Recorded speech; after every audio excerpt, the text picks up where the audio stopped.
Hello, and welcome to the Midnight Scientists.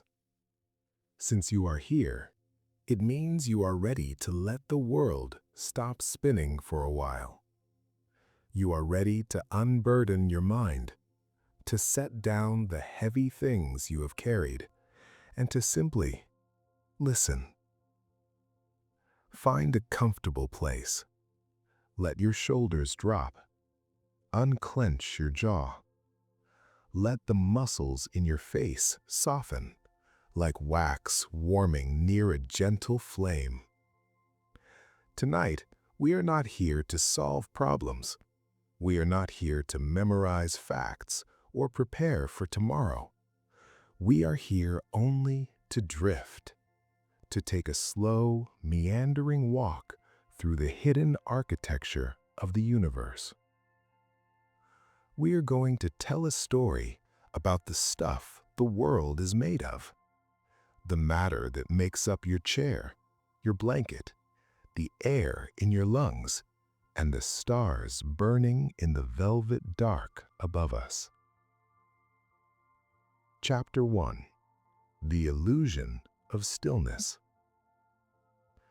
Imagine, if you will, that we are sitting by a global campfire, a small circle of warmth in a vast, cool night. Around us, the world feels solid. The ground beneath you feels firm. The walls of your room seem unmoving. But I'd like you to close your eyes and visualize deeper. Past the paint, past the wood, past the stone. The universe is playing a trick on us. A beautiful, comforting trick. It presents us with solidity, with things that stay put. But in truth, everything, absolutely everything, is vibrating. Let us begin with the idea of the solid. When we are children, we learn that a solid is something that holds its shape. A rock, a diamond, an old oak table. It feels dependable. It is the anchor in a fluid world. But nature is not quite so rigid. Imagine a diamond. In your mind's eye, see its structure. A lattice, a perfect repeating grid of carbon atoms. They are holding hands, locked in a geometry so tight, so perfect, that light itself has to bend through them. This is what we call a crystalline solid. Order, repetition, silence. But not all solids are like this. Some solids are tired. Some solids are confused. They are caught in a moment of hesitation that has lasted for centuries. Drift with me now to an old cathedral. The air is cool and smells of stone and incense. The light is dim, filtering through tall, stained glass windows. You may have heard the whisper, the old legend, that glass flows. People look at the bottom of these ancient panes, thickened and warped by time, and they say, "Look, the glass is a liquid. It is sliding down, slow as centuries." It is a beautiful thought, isn't it? The idea that even glass, hard and brittle to the touch, is secretly a river, moving so slowly that no human life is long enough to see the current. Science tells us this isn't strictly true. The thickness comes from how the glass was made, spun by hand and flattened imperfectly. But the poetry of the idea, that is true. Because glass is an amorphous solid. Visualize the atoms in a crystal again, soldiers in rows. Now, visualize the atoms in glass. They are a crowd, a chaotic, jumbled crowd that was dancing wildly when the music suddenly stopped. They froze. They are stuck where they are, disordered, irregular. They look solid, they feel solid, but deep down, their structure remembers the chaos of the liquid they once were. They are waiting. There is a patience in matter that we humans can barely comprehend. To understand this patience, we must travel.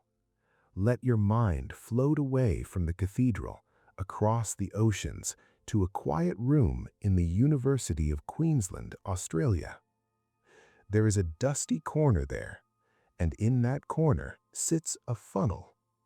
Inside the funnel is a black, tar-like substance called pitch. Pitch is solid. You can hit it with a hammer and it will shatter like glass. It feels hard as rock. But in 1927, a professor placed a block of this pitch into a funnel and simply waited. He waited. The seasons changed, wars began and ended. Children were born, grew old, and had children of their own. And the pitch waited too. But it did not stay still. Very, very slowly, more slowly than the growth of a mountain, more slowly than the movement of continents, the pitch began to flow.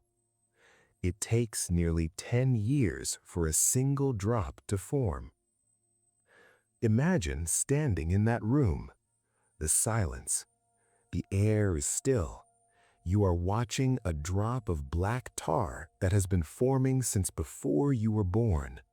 It hangs there, heavy with gravity, stretched by time. It is a solid that flows. It is a reminder that the line between stillness and motion is just a matter of patience. If you watched the mountains for 1 billion years, they would ripple like water. If you watched the stars for 1 trillion years, they would stream like fireflies. Everything flows. Breathe that in. The air you breathe is matter too. Nitrogen, oxygen, argon. But here, in the solid world, we find things that defy our categories. Consider obsidian, volcanic glass. Born from the fiery throat of a volcano, ejected into the freezing air. It cooled too fast. It had no time to organize. It is a moment of violence, frozen into a black, glossy piece. When you touch it, it is smooth. It feels eternal. But it is just another form of arrested chaos. Why does this matter to us as we lie here in the dark? Because it tells us that nothing is truly stuck. We often feel stuck in our lives, stuck in our thoughts, rigid and unmoving. But deep down, even the hardest stone, even the most brittle glass, has a softness to it, a potential to move. Solidity is just a phase. It is a temporary arrangement. Drift deeper now. Imagine you can shrink down, smaller than a grain of sand, smaller than a dust mote, smaller than a wavelength of light. You are standing inside a block of iron. Around you, the atoms are massive, spherical, glowing with a dull, reliable hum. They are locked in place, yes, but they are shivering. Even at room temperature, every atom in the universe is shivering with thermal energy. They vibrate against their neighbors. They jostle. They hum. A solid is not a statue. It is a choir humming a low, steady note that holds the shape of the world together. If you listen closely, in the quiet of your room, you can almost feel it. The hum of existence, the stability of the floor, the walls, the bed. They are holding you up actively. It takes energy to be solid. It takes effort to hold a shape against the chaos of the universe. Appreciate that effort for a moment. The world is holding you. You don't have to hold yourself. You can let go. The ground has you. The bed has you. The atoms are doing the work so you don't have to. Let your weight sink into that support.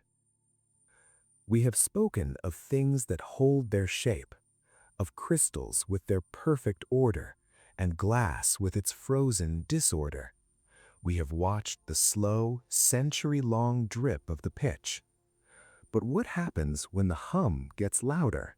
What happens when the choir begins to sing a faster rhythm? What happens when the vibration becomes too much for the atoms to hold hands? Then the grip loosens, the structure fails, and the solid surrenders. It becomes something else, something softer, something that takes the shape of whatever holds it. We are approaching the edge of the solid world now. We are standing on the banks of the great river of matter. The heat is rising, just a fraction. The bonds are breaking. Can you feel the shift, the loosening? The rigid world is melting away. The hard lines are softening into curves. We are about to enter the flow. Chapter 2. The Dance of the Fluids. There is a moment, a precise, delicate moment, when a solid gives up its fight. Imagine an ice cube resting on a warm saucer. For a long time, it holds its edges. It keeps its corners sharp, defined, separate from the world. But then, the warmth creeps in. The vibrating atoms we spoke of, they begin to move too fast to hold hands. The grip slips. The corners soften. The rigid crystal lattice unbuckles. And then, release. The structure collapses, not with a crash, but with a sigh. The ice becomes water. It surrenders its shape to gravity. It spreads out, exploring the surface it rests on, seeking the lowest point, finding a new kind of freedom. This is the liquid state. In the world of sleep and dreams, the liquid is our guide. It is the state of matter that refuses to be pinned down. It has volume, yes, it takes up space, but it has no fixed shape. It is the ultimate shapeshifter. Pour water into a cup, it becomes the cup. Pour it into a bottle, it becomes the bottle. Pour it into the hollow of your hand, and it becomes a small, shimmering pool, reflecting the stars above.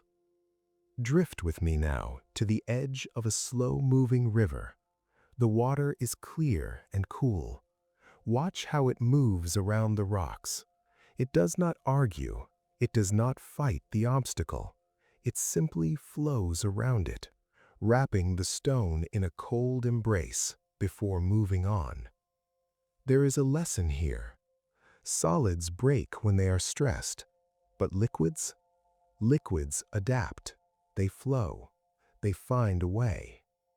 But not all liquids flow the same way.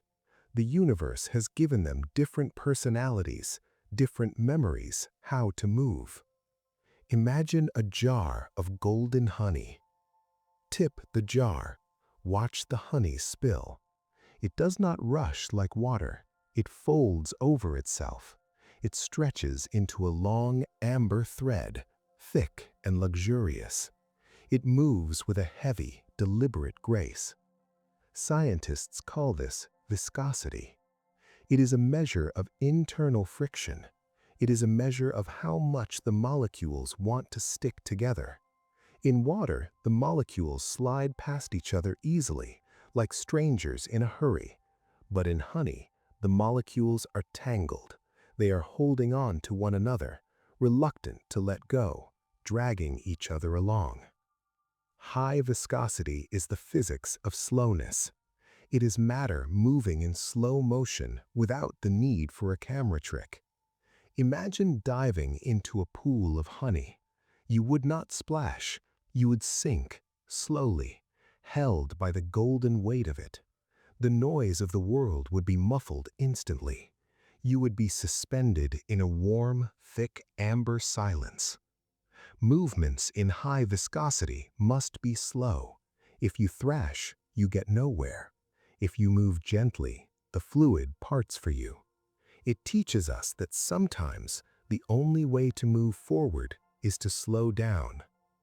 But nature, in her infinite playfulness, created liquids that break the rules.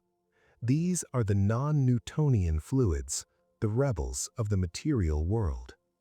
Sir Isaac Newton, the father of classical physics, liked things to be predictable.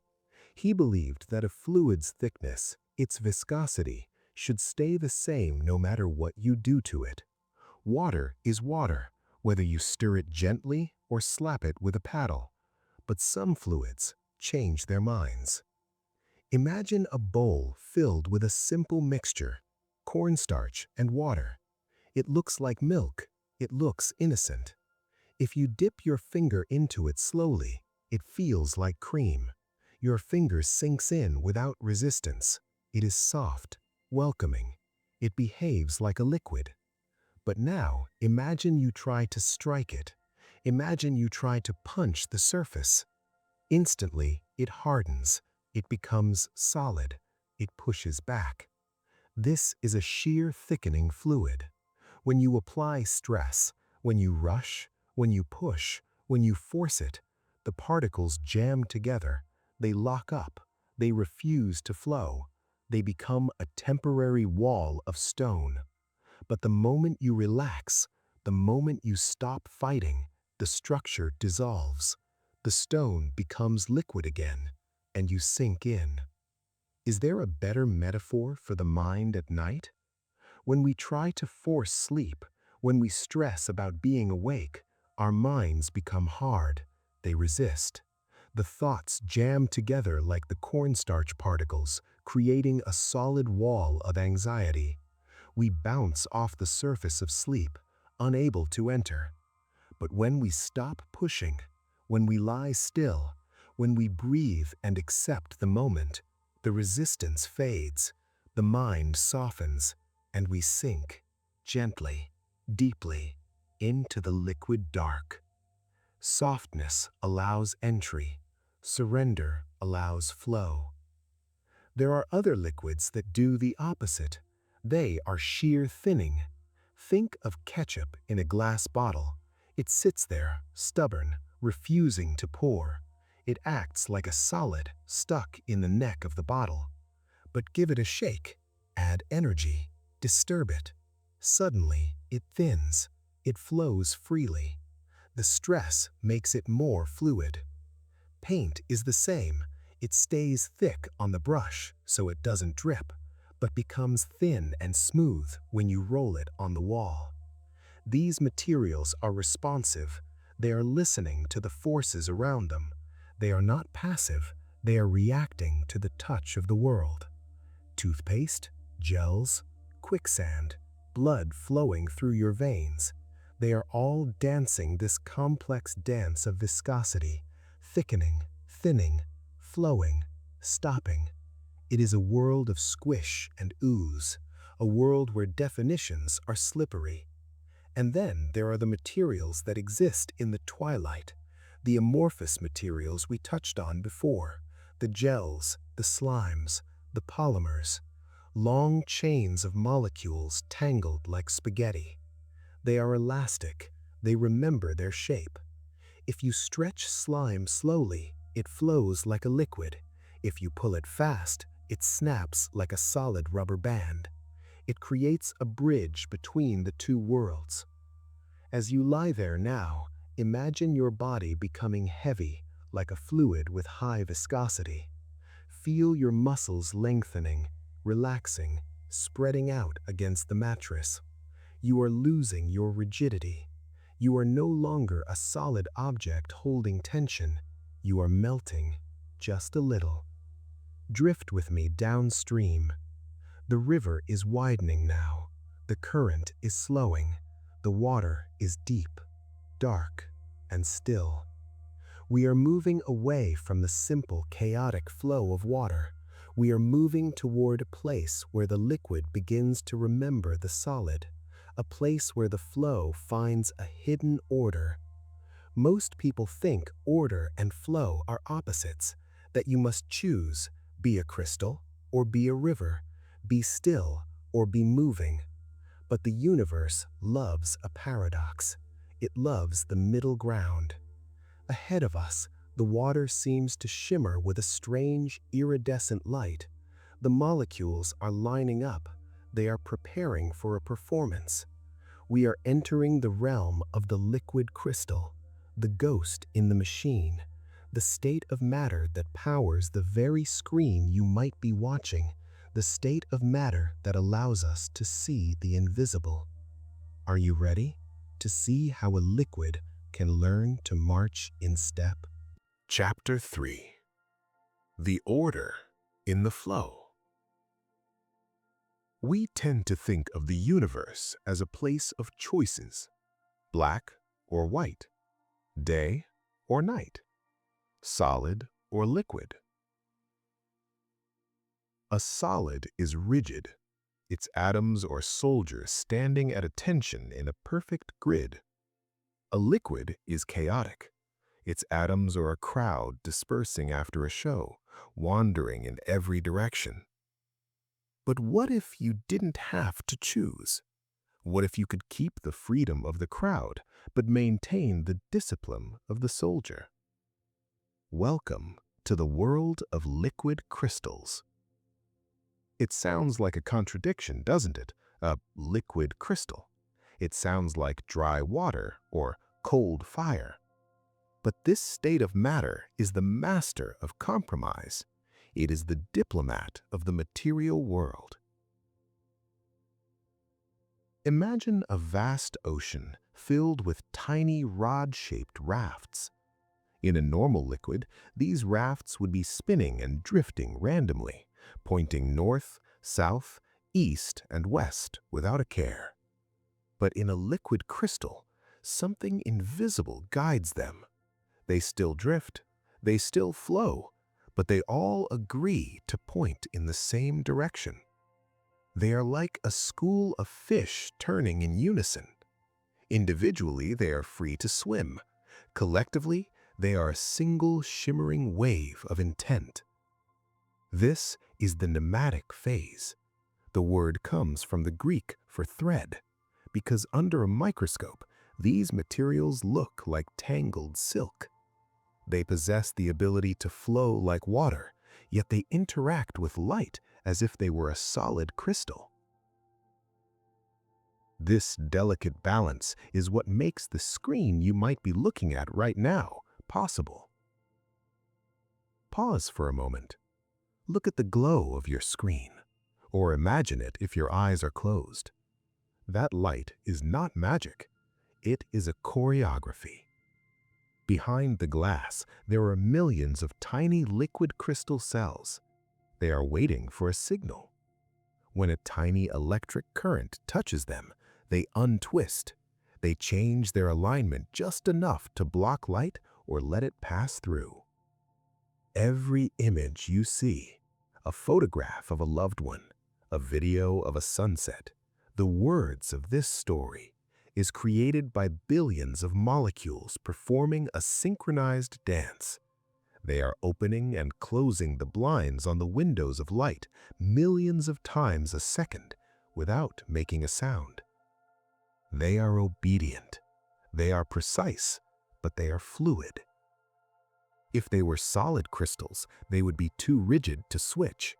If they were normal liquids, they would be too chaotic to control.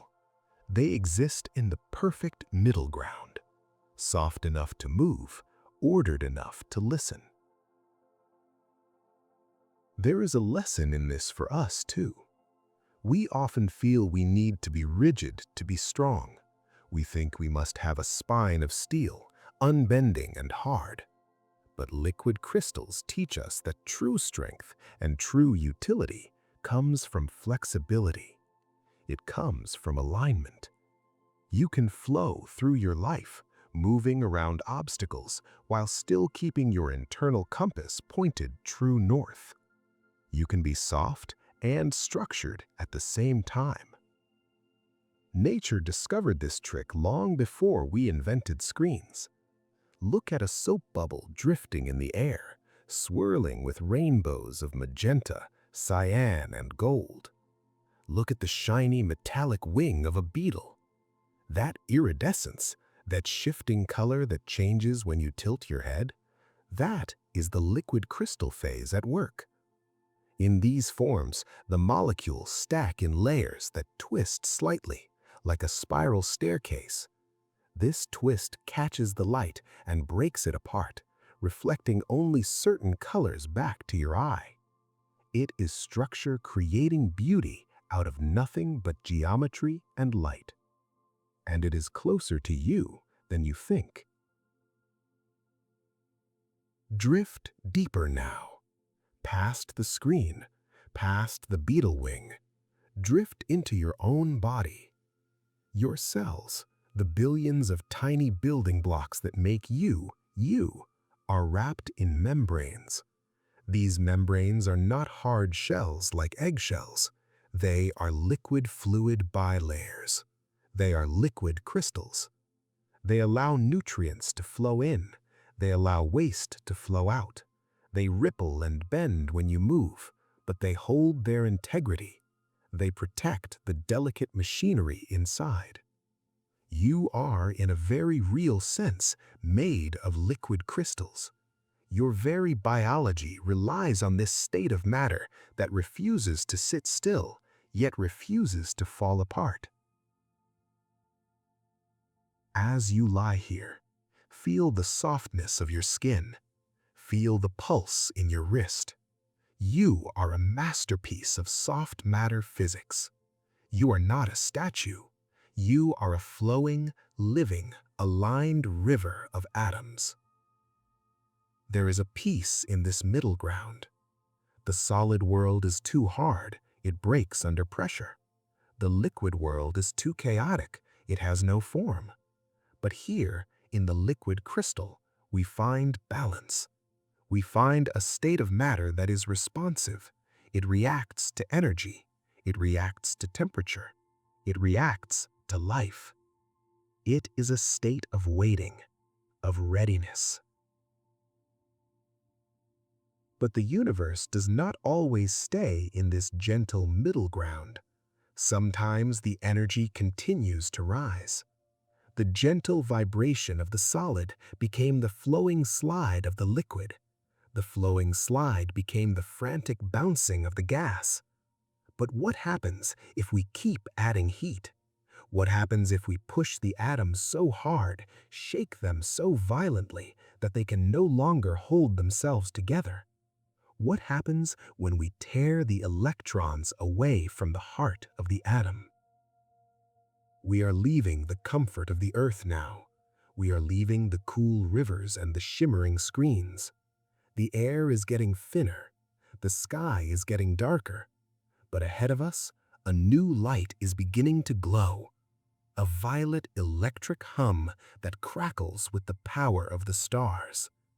We are about to enter the fire.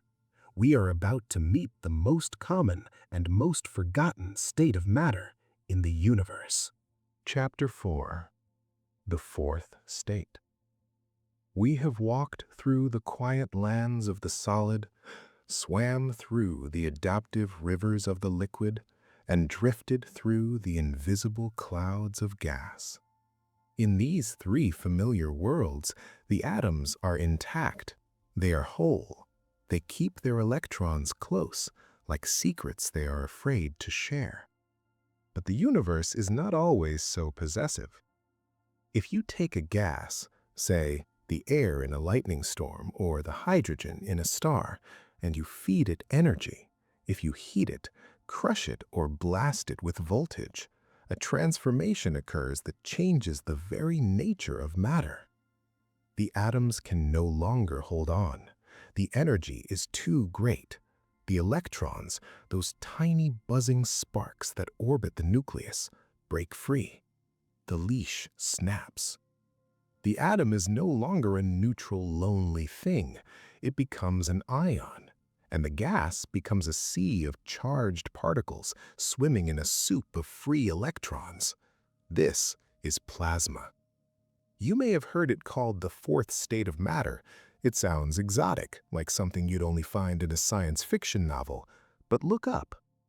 The sun is plasma. The stars are plasma. The glowing nebulas that birthed those stars are plasma. If you were to count every visible ounce of matter in the universe, 99.9% of it is plasma. We, living on this cool, solid rock, are the exception. The universe is not made of rock and water. It is made of fire and light. But plasma is not just fire. Fire is a chemical reaction, a burning of fuel. Plasma is something deeper. It is matter that has become electricity. Because the particles are charged, they are no longer indifferent to each other. In a gas, atoms bounce off one another like billiard balls. They don't care who they hit. But in a plasma, every particle feels every other particle. They are connected by invisible webs of electric and magnetic fields. If you wiggle a plasma here, it ripples over there. It moves like a living thing. It twists, it spirals. It organizes itself into filaments and sheets that stretch for light years. It is the state of matter that glows with its own internal life. You have seen this glow. Think of a rainy night in the city. The streets are slick and black. Above a quiet diner, a neon sign buzzes. That red-orange glow, that is plasma. Inside the glass tube, a gas called neon is being tickled by electricity. The electrons are jumping up and down, dancing with the voltage, and as they dance, they release photons. They release light. It is a captured star in a glass tube, a tame little piece of the cosmos lighting the way for a late-night wanderer. There is a comfort in that hum, isn't there? The sound of a street lamp warming up, the sound of energy moving through the dark. It is the sound of the universe keeping the lights on. Now, let us leave the city. Let us drift upward, past the clouds, past the atmosphere, into the silence of space. We are floating toward the sun. Don't be afraid. In our story, the heat cannot touch you. You are safe. You are just a consciousness observing the grandeur. See the surface of the sun. It is not a solid ground. It is a roaring, shifting ocean of golden plasma. It boils and churns, rising and falling in cells the size of Texas. But look closer. Look at the edges. Do you see the loops? Great, towering arches of fire rising from the surface, twisting into the black sky and then diving back down. These are solar prominences. They are guided by magnetic fields. The plasma is flowing along invisible magnetic tracks like cars on a roller coaster. It is a display of unimaginable power, yet it has a grace to it, a structured magnetic elegance. The sun is not just burning, it is breathing. It is exhaling streams of charged particles, the solar wind that rush out into the solar system, washing over the planets, washing over us. And when that wind reaches Earth, it gives us one of the most beautiful sights the human eye can behold. Drift with me now to the far north. The air is biting cold, the ground is covered in snow, the sky is ink black and filled with stars. Wait. Watch the horizon. A pale green light begins to shiver. Then it grows. It rises up like a curtain being lifted by an invisible hand. The aurora borealis, the northern lights. This is plasma painting the sky. The solar wind is crashing into Earth's magnetic field, funneling down toward the poles and exciting the oxygen and nitrogen in our atmosphere. The green you see, that is oxygen, singing its song of green light. The red is nitrogen, humming a lower note. These curtains of light fold and ripple, dancing in silence. They are the visible footprint of the invisible connection between the sun and the earth, a kiss of plasma across 93 million miles of void. It reminds us that our planet is not isolated. We are wrapped in a magnetic cocoon, protected, yet intimately connected to the star that gives us life. Plasma is the state of matter that bridges the gap. It connects the atom to the star. It connects the lightning bolt to the thunder. It connects the vacuum of space to the atmosphere of home. As you lie in the dark, visualize that soft, protective glow. You are made of atoms that were once forged in plasma. The iron in your blood, the calcium in your bones, they were cooked in the hearts of ancient stars, in the crushing, hot pressure of a plasma core. You are cooled down stardust. You are plasma that has learned to sit still. But deep down, the energy is still there. The potential for light is still there. We have seen the heat of the universe. We have seen the electric dance of the ordinary stars. But the story of matter goes back further than the stars. To understand where we truly came from, we have to rewind the clock. We have to go back to a time before stars, before atoms, before protons and neutrons. We have to go back to the very first heartbeat of the universe, to a time when everything was squeezed into a space smaller than a single atom, and the heat was so intense that even physics itself was holding its breath. We are going to visit the primordial soup. The heat is rising, the structure is melting, the timeline is unraveling. We have traveled far. We have seen the solid earth, the flowing water, and the burning stars. But to see the true beginning of matter, we must close our eyes and let the timeline of the universe unwind. Imagine rewinding the clock. Watch the stars unburn and dissolve into gas. Watch the galaxies unwind their spirals and drift back together. Watch the vast darkness of space shrink, pulling everything closer, tighter, hotter. We are going back 13.8 billion years, back to the first few microseconds after the Big Bang. There are no planets here, no suns, no atoms. Even the protons and neutrons, the sturdy bricks that build the nucleus of every atom in your body, cannot exist here. It is too hot. It is too dense. In this moment, the universe is not a place of things. It is a soup. This is the quark-gluon plasma. It is a name that sounds technical, jagged, but the reality is soft, dense, and unimaginably bright. In the world we know today, quarks are shy.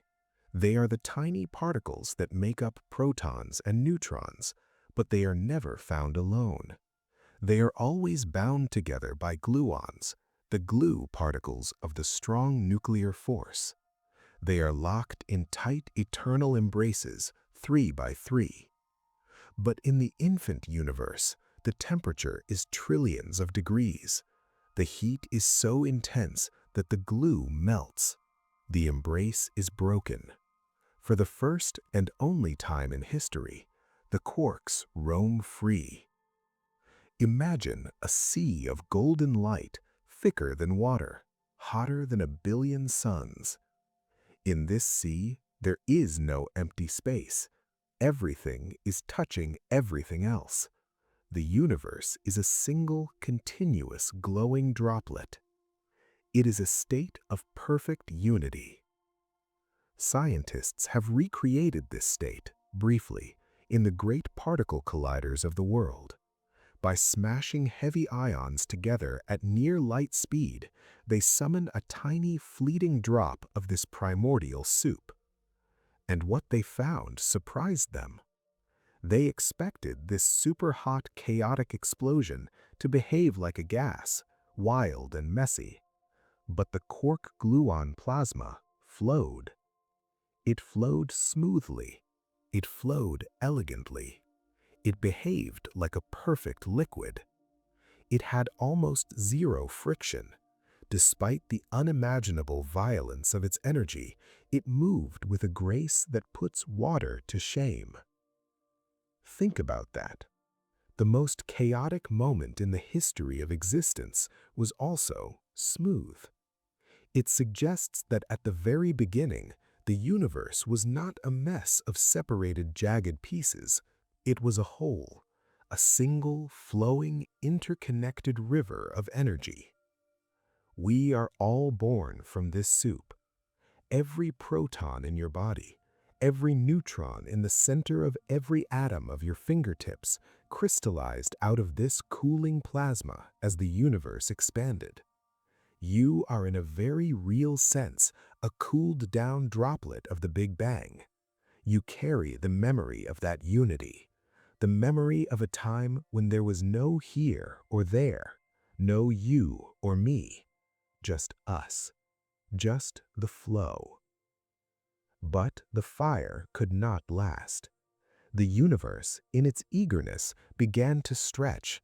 It expanded outward, rushing into the void. And as it stretched, it cooled.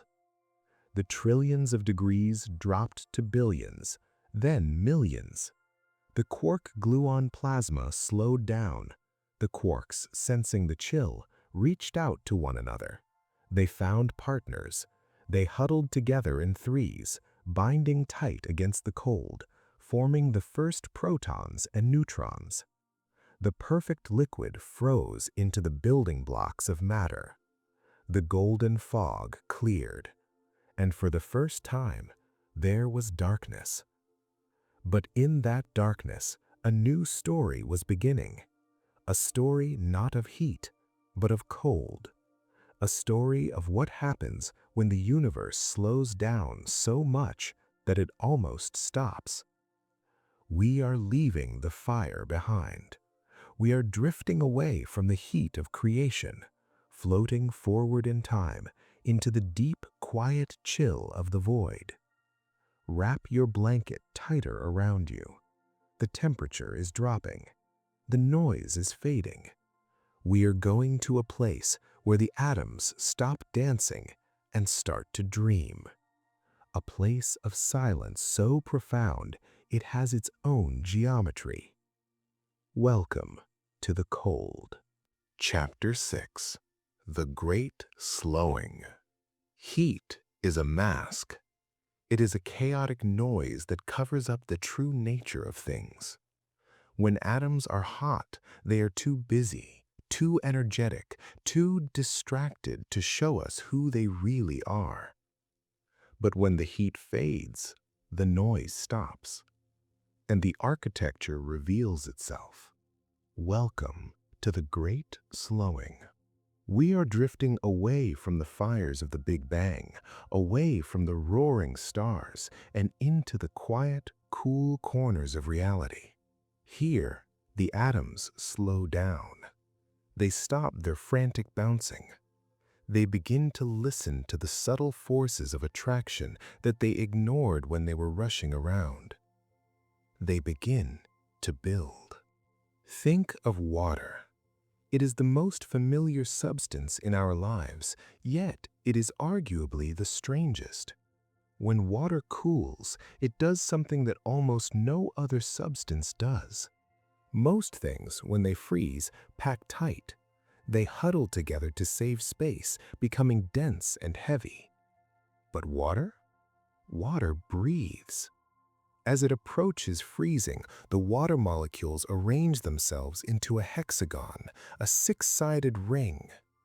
They reach out to hold one another at a very specific distance, leaving open, airy spaces in between. This is why ice floats. It is lighter than the water it came from. It is a solid built on the principle of openness. Imagine a snowflake falling through the gray sky. Each arm, each delicate branch is a map of the water molecules locking into that hexagonal breath. No two are alike, not because of magic, but because the journey of falling, the changing humidity, the temperature shifts, sculpts the crystal in real time. It is a record of its own history frozen in geometry. But this familiar ice, the ice in your freezer, the ice on a winter pond, is just the beginning. It is known to scientists as Ice 1. Nature, however, has a hidden library of ices. Drift with me now, deeper. We are leaving the surface. We are sinking into the crushing depths of a superocean, or perhaps burying ourselves beneath the crust of a distant frozen moon like Europa. Here, the pressure begins to build. Pressure does strange things to matter. It forces intimacy. It leaves no room for the open, airy breath of the snowflake. If you squeeze ice hard enough, the molecules cannot maintain their hexagonal ring. The structure collapses, but it does not break into chaos. It rearranges. It snaps into new, denser shapes. Meet Ice 2, Ice 3, Ice 5. In these phases, the water molecules are forced into rhomboids, tetragonal columns, and cubic cages. They are twisted and packed, shoulder to shoulder. And then there is Ice 7. This is a ghost ice. It exists under such intense pressure, tens of thousands of times the pressure of Earth's atmosphere, that it can remain solid even when it is hot. Imagine a block of ice that burns your hand not with cold but with heat, yet refuses to melt because the pressure holds it in an iron grip. It forms deep inside planets made of water, locking away oceans in a hot, solid tomb. Why does this matter to us, resting here in the soft dark? Because it reminds us that we too have different phases. We have our open, airy days, our snowflake days, when we feel light and expansive. But we also have our high-pressure days, days when the weight of the world squeezes us. We often fear that pressure will break us. But look at the water. It does not break. It transforms. It finds a new structure. It finds a way to be solid, even in the crush. Under pressure, you do not cease to be yourself. You just find a denser, stronger version of your own geometry. But we are not done cooling down yet. Ice is cold, yes, but the atoms inside it are still shivering. They are still vibrating in their cages, humming with a little bit of leftover warmth. We want to go colder, much colder. We want to go to a place where the shivering stops, a place where the individual identity of the atom begins to blur. We are descending toward the theoretical limit of the universe, absolute zero, minus 273.15 degrees Celsius, 0 Kelvin. It is a place where nature stops whispering and begins to sing a single unified note. Pull your thoughts inward. Quiet the noise. We are about to witness the moment where matter loses its ego. Chapter 7. The Unbroken Wave. We are now approaching the coldest place in the universe. It is not on the dark side of the moon. It is not in the empty space between galaxies. It is here, on Earth, inside a small vacuum chamber surrounded by lasers and magnets. Scientists have built a refrigerator for atoms. They use beams of light not to heat things up, but to slow them down. They push against the atoms, gentle nudge by gentle nudge, stealing their energy, calming their shivering, until the temperature drops to a billionth of a degree above absolute zero. At this temperature, the rules of reality change. Imagine a ballroom filled with dancers. In a gas, the dancers are running wild, bumping into each other. In a liquid, they are swaying and sliding past one another. In a solid, they are standing still, but tapping their feet. But here, near absolute zero, the dancers stop moving entirely. They stop being individuals. In the strange mathematics of quantum mechanics, every particle is also a wave.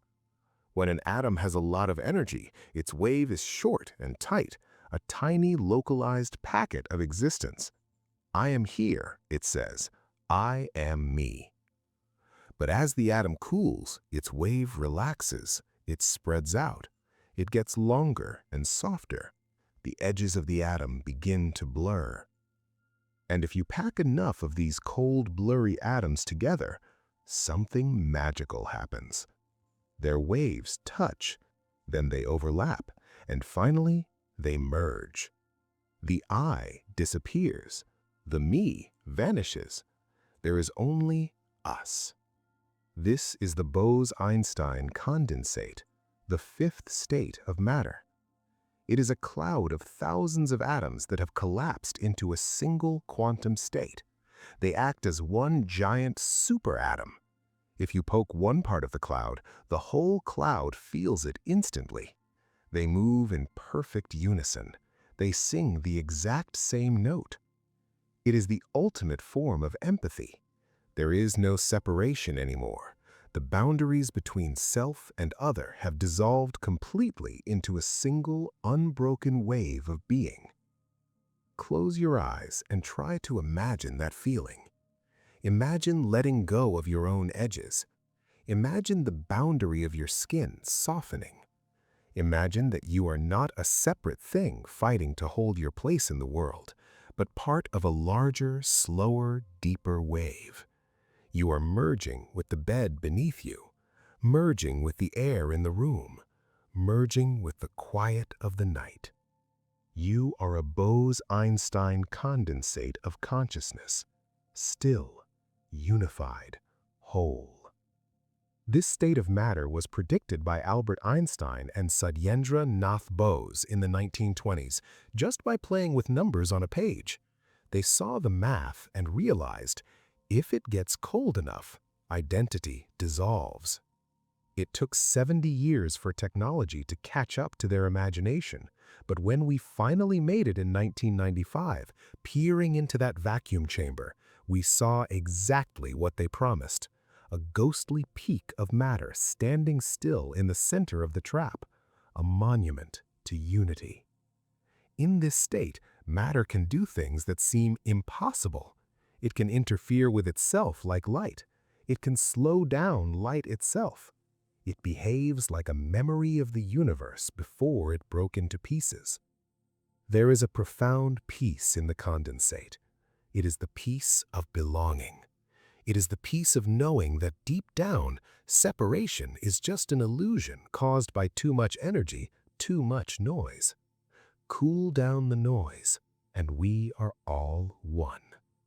But now that we are one, now that the atoms have locked arms and become a single wave, how does this new ghost matter move?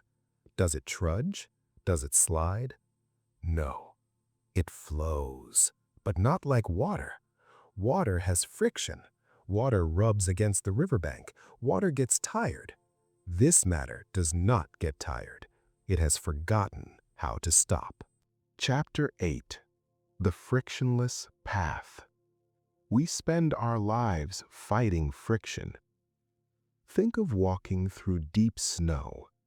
Think of swimming against a current. Even sitting still, there is the friction of the air, the friction of gravity pulling at your muscles, the friction of thoughts grinding against one another in your mind. In the ordinary world, everything resists. To move requires effort. To keep moving requires energy. If you stop paddling, the boat stops. If you stop pushing, the swing slows down. The universe is constantly trying to bring us to a halt. But in the deep cold, in the strange quantum basement of reality, there is a rebellion against this rule. Meet helium. We know helium as the gas that fills party balloons, the element of celebration and lightness. But when you cool helium down to just 2.17 degrees above absolute zero, a temperature colder than outer space, it undergoes a transformation that feels like magic. It becomes a superfluid. Imagine a cup of tea. If you stir it, the liquid swirls for a moment, then friction slows it down and it settles. Now imagine a cup of superfluid helium. If you stir it, it will spin, and it will spin, and it will spin. It will not stop in an hour. It will not stop in a year. If you could keep it cold enough, it would spin forever. Why? Because the atoms have entered that state of perfect unity we spoke of. They are a Bose-Einstein condensate. They are all marching in lockstep. Because they move as one, they cannot bump into each other. They cannot create the chaotic tumbling that causes friction. They have achieved zero viscosity. It is the physics of effortlessness. Drift with this idea. Imagine a movement that costs you nothing. Imagine a thought that flows through your mind without snagging on worry or doubt. Just pure, clean motion. But superfluid helium does not just spin, it escapes. If you pour this strange, ghostly liquid into a cup, it will not stay there. It will seemingly defy gravity. It will form a layer just one atom thick, the Rollin film, and it will climb up the inside of the cup, slide down the outside, and drip off the bottom to form a puddle below. It is a liquid that refuses to be contained. It flows through cracks so small that air cannot pass through them. It flows through the microscopic pores of solid glass. It is looking for stillness. It is looking for the lowest point, and no wall can stop it. And then there is the fountain effect. If you gently warm a tube of superfluid helium, it doesn't just expand. It rushes toward the heat with such enthusiasm, such speed, that it shoots upward in a continuous, frictionless jet, a fountain that rises without a pump, powered only by the desire of the atoms to find a new balance. It creates a spray of liquid light, silent and eternal. There is a profound lesson in the superfluid. It teaches us that resistance is not inevitable. The struggle we feel, the drag of the day, the heaviness of the body, is a product of heat. It is a product of chaos. When we cool down, when we align ourselves, the friction disappears. As you lie here, imagine your body becoming a superfluid. The tension in your shoulders, it flows away without resistance. The tightness in your jaw, it creeps away, escaping over the edges of your consciousness. Your breath flows in and out, a frictionless loop, requiring no effort, no will. It just happens. You are entering a state of zero resistance. You do not need to try to sleep. Trying creates friction. Trying is a solid state behavior. Be the superfluid. Let gravity take you. Let the flow carry you over the rim of wakefulness, down into the soft, silent puddle of dreams. We have seen the matter that stops. We have seen the matter that flows forever. But nature is not done with her riddles. What if I told you there is a state of matter that is both rigid like a crystal, yet flows like a river? A ghost that can walk through walls but still has a shape. We are about to enter the land of the impossible. We are about to meet the supersolid. In the waking world, we're taught to respect boundaries. A door is either open or shut. A light is on or off. You are either here or you are there. And in the world of matter, the greatest boundary of all has always been the line between the solid and the liquid.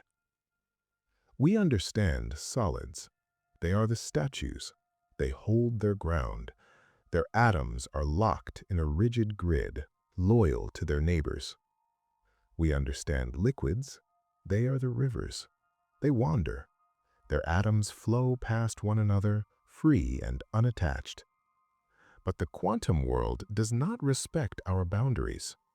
It looks at our rules and gently, quietly, breaks them. Welcome to the supersolid. It is a name that sounds like a superhero or perhaps a contradiction. How can something be super solid? Does it mean it is harder than diamond, more rigid than stone? No. It means something far stranger. It means it is a solid that flows. Imagine a block of ice sitting on a table. It looks perfectly still. It holds its shape. If you touch it, it feels hard. But if you could zoom in, if you could see the atoms with quantum eyes, you would see a ghost story.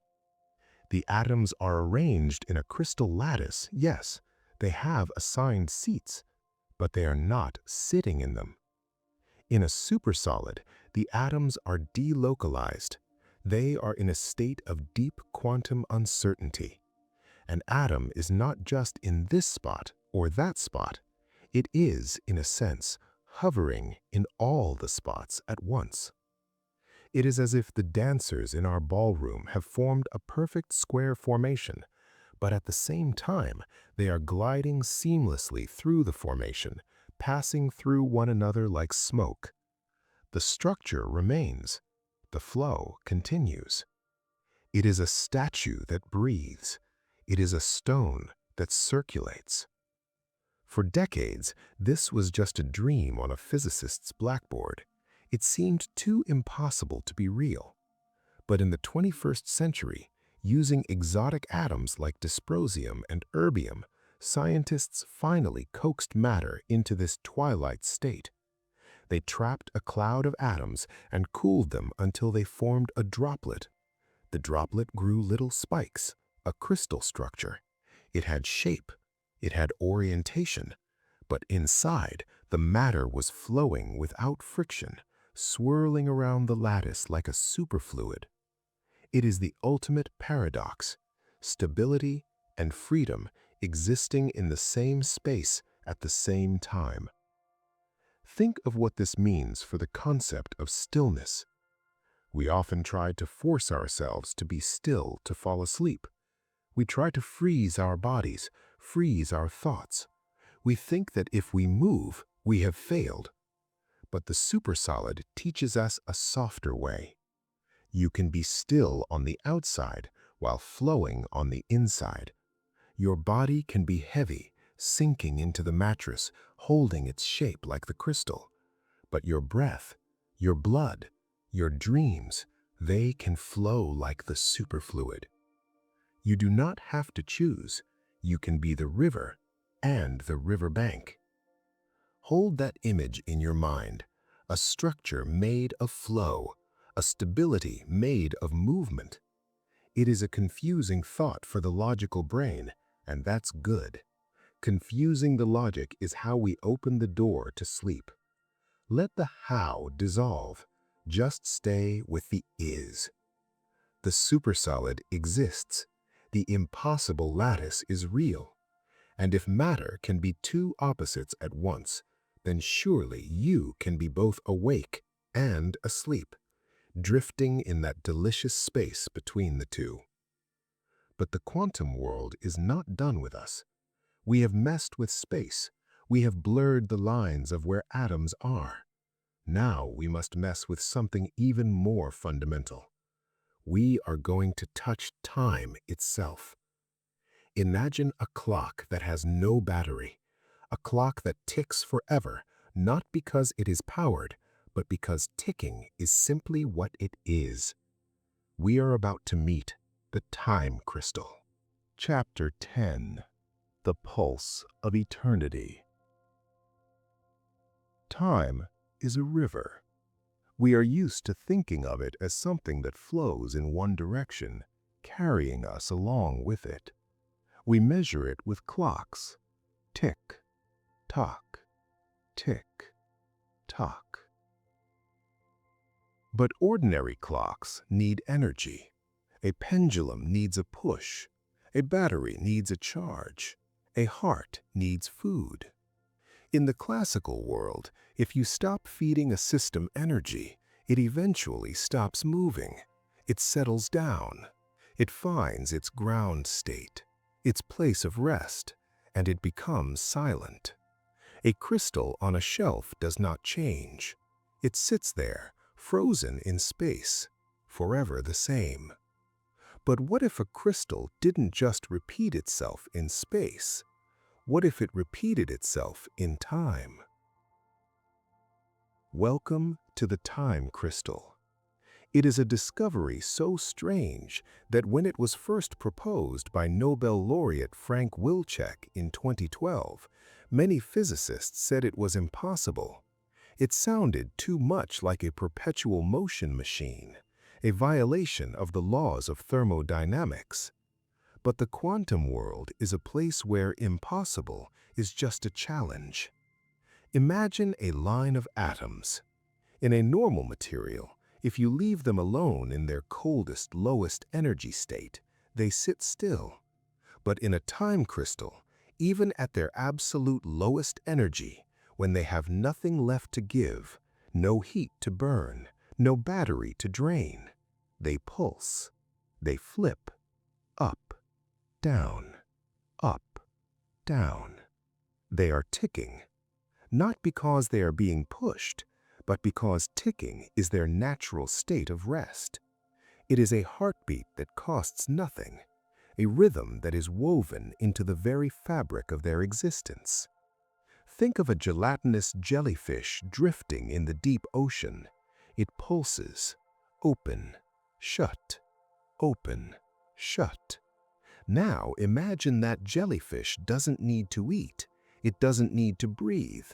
It simply pulses because that is what its atoms do. It will pulse until the end of the universe without losing a single ounce of energy. That is a time crystal. Scientists have created these in the lab using quantum processors and chains of ions. They hit them with a laser, a rhythmic nudge. But the time crystal doesn't just copy the laser's rhythm. It creates its own. It locks into a stable, repeating cycle that resists melting, resists chaos, resists stopping. It breaks the symmetry of time itself. Why is this comforting? Because it tells us that rhythm is fundamental. We often worry that if we stop striving, if we stop pushing, we will cease to be. We worry that without effort, we are nothing. But the time crystal tells us that existence has a pulse of its own. Your heart beats without your permission. Your breath cycles without your command. Your cells divide. Your neurons fire. Your dreams loop. There is a rhythm inside you that does not require your effort. It is the deep, ancient quantum metronome of life. You can stop driving the machine now. You can take your hands off the wheel. The engine will keep running. The pulse will keep beating. Let yourself sink with that eternal rhythm. Tick, tock, in, out, drift, deeper. The time crystal ticks in the silence of the void, a lighthouse blinking in the dark, signaling that even in the deepest rest, life continues. But we must move on. We have explored the strange loops of time. Now we must explore the strange shapes of space. We are entering the protected lands, the lands of topology. Chapter 11. The Shape of Space. We live in a world of shapes. A box has sharp corners. A ball is round. A table is flat. We think of these things as distinct, separate things. If you crush a box, it is broken. If you shatter a plate, it is gone. But there is a branch of mathematics and a strange new family of materials that sees the world differently. It doesn't care about sharp corners or smooth curves. It cares about connections. It cares about holes. This is topology. To a topologist, a coffee mug and a donut are the exact same thing. Imagine holding a coffee mug made of soft, pliable clay. In your mind, slowly reshape it. You can shrink the cup part down. You can thicken the handle. You can stretch the clay, bend it, smooth it. As long as you don't tear it, and as long as you don't punch a new hole in it, you can morph that mug smoothly into the shape of a donut. The single hole, the handle, becomes the whole of the donut. To nature, in these specific phases of matter, the shape doesn't matter. The topology matters. This realization has unlocked a hidden door in physics. It led to the discovery of topological insulators. These are materials that are baffling, brilliant contradictions. Imagine a block of material. Inside, in its deep interior, it is an insulator. It refuses to carry electricity. It is quiet, still, and resistant, like wood or rubber. But on its surface, on the very skin of the material, it is a perfect conductor.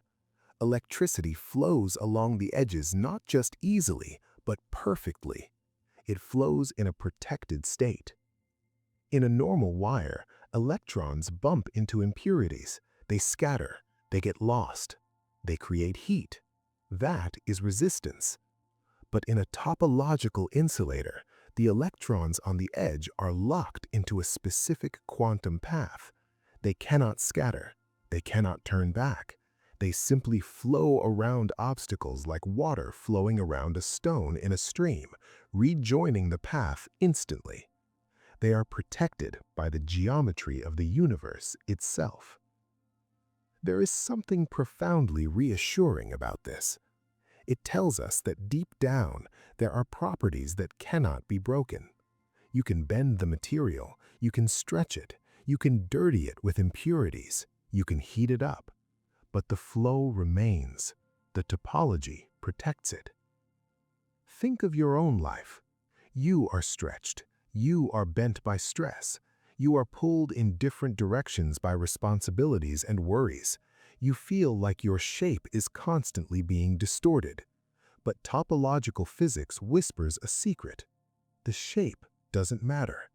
Your core topology, your essential self, remains unchanged. You have a protected state. Imagine that you have an inner calm that is topologically protected. No matter how much the outside world deforms, no matter how much noise or stress wraps around you, that inner path remains open. It cannot be broken. It cannot be scattered. Visualize that flow now, a stream of light running along the edges of your consciousness. It is safe. It is continuous. We have explored the solids that flow, the liquids that lock, the crystals that tick, and the shapes that protect. We have looked deep into the microscopic heart of matter. But now, the room is getting too small. The laboratory is feeling cramped. To find the final secrets of matter, we must leave the Earth entirely. We must go to where matter is scarce, lonely, and beautiful. We are going to the empty spaces. We are going to the void between the stars.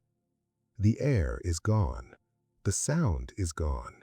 There is only dust and silence and the deep, deep dark. Chapter 12. The Void Between. We have spent our time examining the busy, crowded world of atoms here on Earth. We have looked at crystals packed tight, liquids jostling for space, and plasmas roaring with heat. But to see the true face of matter, we must go where there is almost nothing to see. We must leave the planet. Drift up, away from the blue atmosphere, past the moon, past the orbits of the... Chapter 12. The Void Between. We have spent our time examining the busy, crowded world of atoms here on Earth. We have looked at crystals packed tight, liquids jostling for space, and plasmas roaring with heat. But to see the true face of matter, we must go where there is almost nothing to see. We must leave the planet. Drift up, away from the blue atmosphere, past the moon, past the orbits of the planets. Leave the sun behind until it is just one bright star among millions. We are entering the interstellar medium. When we look up at the night sky, we see the stars. We see the points of light. We think of space as a vacuum, an empty black canvas where the stars hang. But space is not empty. It is breathing. The space between the stars is filled with a ghost ocean. It is a thin, tenuous mist of gas and dust that stretches for thousands of light years. Here, matter is lonely. On Earth, in a single cubic centimeter of air, the size of a sugar cube, there are quintillions of atoms bumping into each other billions of times a second. It is a crowded, noisy party. But out here, in that same sugar cube of space, you might find only one atom, just one, floating alone. It might travel for years before it meets another.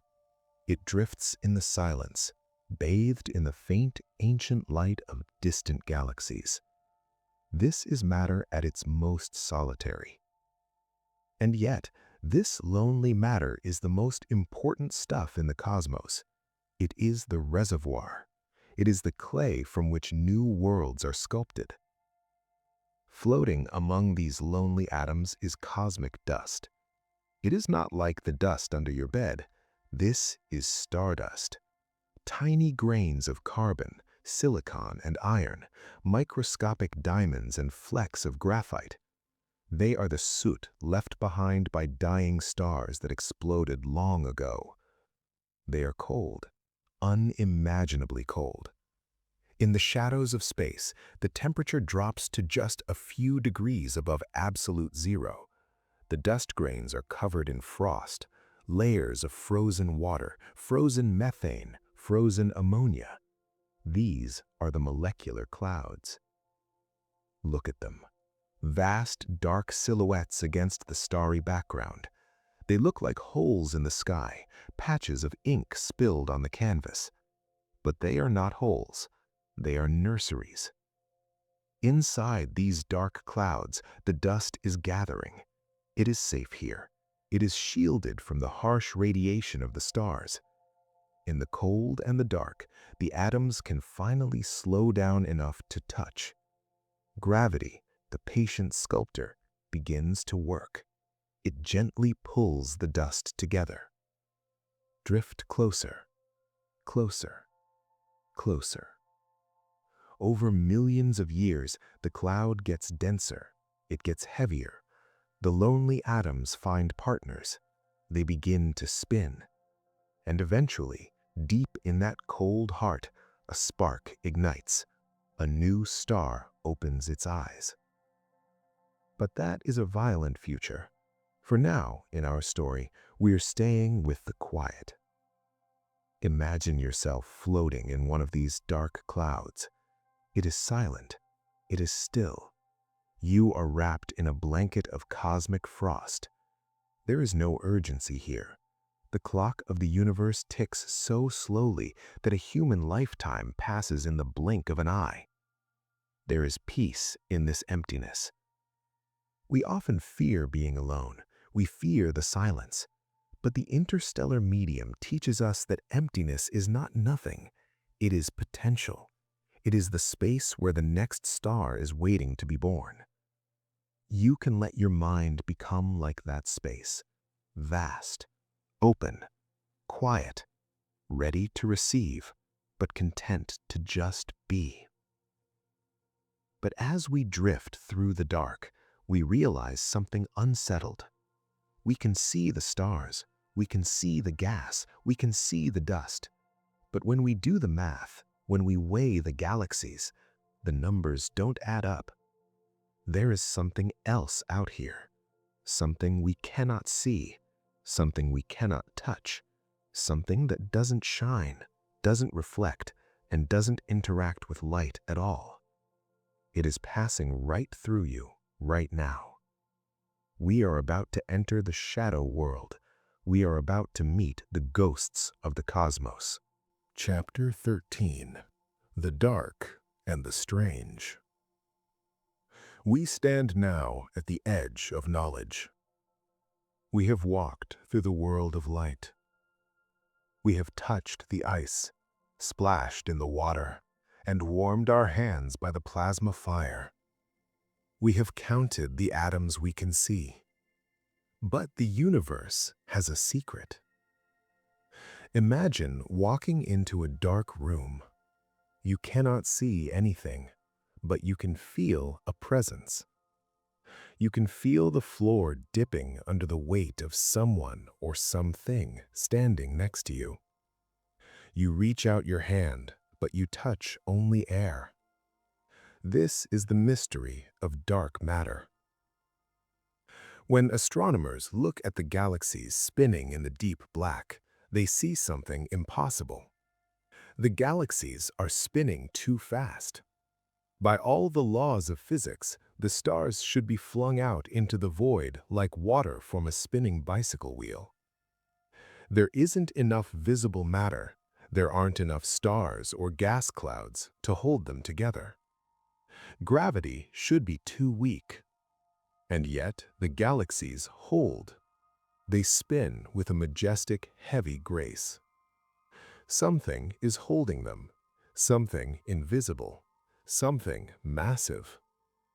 We call it dark matter, but a better name might be the invisible scaffolding. It is everywhere. It passes through the earth, through your house, through your body right now as you listen to this. Millions of dark particles streaming through you every second. They do not interact with light. They do not interact with atoms. They are the ghosts of the physical world. They interact only with gravity.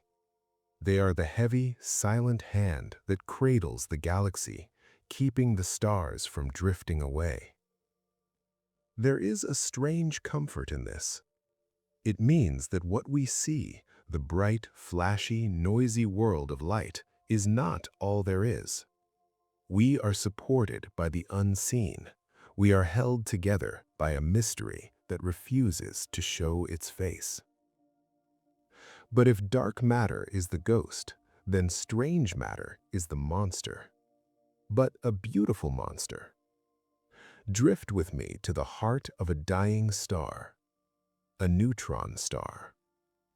Here, gravity is so strong that atoms are crushed.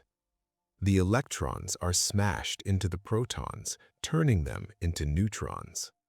The star becomes a city-sized atomic nucleus, denser than anything in the universe. But what happens if you squeeze even harder? Deep in the core, the pressure might become so intense that the neutrons themselves break. They dissolve into a soup of their ingredients: quarks, up quarks, down quarks, and strange quarks. This is strange matter. It is a theoretical phase of matter that is perfectly, terrifyingly stable. In fact, it might be the most stable substance in the universe. It is matter that has found its ultimate resting place. Some physicists speculate about strangelets, tiny droplets of this matter drifting through the cosmos. If a strangelet were to touch ordinary matter, its stability is so contagious that it would instantly convert the ordinary matter into more strange matter. It is the Midas touch of physics. A rock so perfect that everything it touches wants to become it. But do not fear. Space is vast, and strangelets are rare if they exist at all. Instead, let the concept lull you. Imagine a stability that cannot be broken, a calm so deep that it absorbs everything into itself. You can find that stability in your own mind. You can create a core of silence so heavy, so dense that the noise of the world simply melts when it touches it. We have journeyed from the mundane to the magical, from the ice cube to the invisible ocean.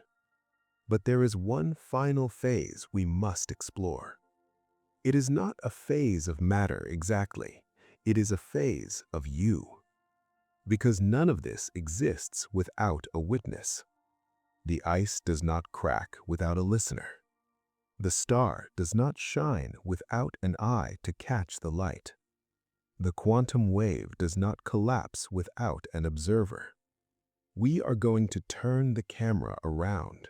We are going to look at the one thing that changes everything. We are going to look at the observer. There is a famous riddle.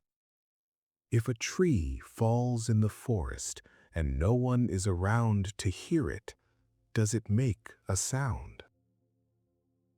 In the classical world, we might say yes. The air vibrates, the sound waves travel, the physics happens whether we are there or not. But in the quantum world, the answer is not so simple. We have spoken of phases: solid, liquid, gas. We define them by how they look, how they act. But quantum mechanics teaches us that looking is an active verb. The observer effect. When you measure a quantum system, you change it. Before you look, an electron might be in many places at once, a cloud of probability. But the moment you look, the moment you ask, "Where are you?" it snaps into position. It freezes. Your attention creates reality. There is a phenomenon called the quantum Zeno effect. If you watch an unstable atom continuously, if you never take your eyes off it, it will never decay. It will never change. Your observation pins it in place, like a butterfly on a board. Think about that. The gaze of the observer can stop time. It can hold matter still. Now turn that gaze inward. You are the observer of your own body. You are the watcher of your own mind. All day long, you have been observing the world, watching screens, watching traffic, watching faces. Your attention has been scattered, pinning down 1,000 different realities. But now, close your eyes. Stop observing the outside world. Let the room dissolve. Let the furniture lose its shape. Let the walls fade. Turn your attention to the darkness behind your eyelids. What phase of matter are you now? You are not solid. You are not rigid. You are not liquid. You are not flowing anywhere. You are entering the dark phase, the phase of potential. By withdrawing your attention from the world, you allow the world to soften again. You allow the wave functions of your life to spread out again. You stop forcing reality to be sharp and defined. You let it become blurry. You let it become a dream. This is the final transition, the shift from being awake to being asleep. It is a phase transition, just like melting or freezing. It is a change of state. Your brain waves slow down. Your temperature drops. Your muscles lose their tension. Your consciousness disconnects from the sensory world and drifts inward. You are becoming a universe of one. There is no more science to learn tonight. There are no more facts to memorize. The laboratory is closing. The lights are dimming. The experiments are over. It is time to simply exist. Chapter 15. The Final Drift. Look back one last time at the path we have walked. See the solids, the crystals, and the glass, resting in their stillness. We leave them to their long, slow wait. Sleep well, stones. See the liquids, the rivers and the oceans flowing endlessly to the sea. We leave them to their journey. Flow on, waters. See the gases, the clouds and the breath expanding into the sky. We let them go. Drift away, clouds. See the plasmas, the stars and the lightning burning with ancient fire. We leave them to their light. Shine on, stars. See the strange and the dark, the ghosts and the shadows. We leave them to their mystery. Be at peace, shadows. And now, see yourself. You are the sum of all of this. You have the bones of the solid, the blood of the liquid, the breath of the gas, the spark of the plasma, and the mystery of the dark. You are a universe wrapped in skin, lying in a bed, drifting through space. Everything is slowing down. The atoms in your hands are heavy. The atoms in your legs are heavy. The atoms in your eyelids are heavy. There is no more friction. You are a superfluid of sleep. There is no more time. You are a crystal of eternity. There is no more separation. You are a condensate of peace. Let go of the shape of you. Let go of the name you carry. Let go of the day that has passed. Let go of the tomorrow that has not yet come. There is only this: the dark, the warm, the quiet. Drift, float, sink. The experiment is a success. The data is collected. The results are clear. You are safe. You are tired. You are ready. Good night to the atoms. Good night to the stars. Good night to you. Sleep well.